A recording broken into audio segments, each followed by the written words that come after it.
రేవంత్ రెడ్డి గారికి నిండు శాసనసభలో చెప్పింది, నువ్వు ఏం చేస్తావో చేసుకో, 42% రిజర్వేషన్ చట్టం ప్రకారంగా అయితేనే నువ్వు ఎలక్షన్ పో, లేకపోతే మా దమ్మేందో చూపిస్తామని చెప్పినాం.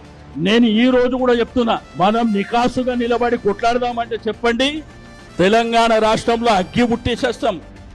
ఎవడు శాసనసభ్యుడు, పార్లమెంట్ సభ్యుడు, మంత్రులు కూడా తిరగనీయం.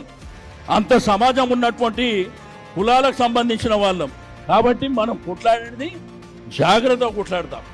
అంతేగాని మోసం చేసి ఇవన్నీ మనకు తెలియదు. ఆర్ కృష్ణయ్య గారు తెలియదు, ఎప్పటి నుంచో ఉద్యమం చేస్తుండు, ఇప్పుడు కాదు, నా చిన్నప్పటి నుంచి చూస్తున్నా. ఈ రిజర్వేషన్లు మనకు తెలిసిన తర్వాత కూడా మనమే చెప్తున్నాం, బాలాభిషేకం చేద్దామని మనమే చెప్తున్నాం.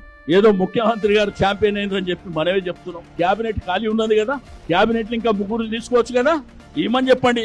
ఎవడప్ప జాగిరి ఏమని చెప్పండి, మన బీసీలకే ఏమని చెప్పండి.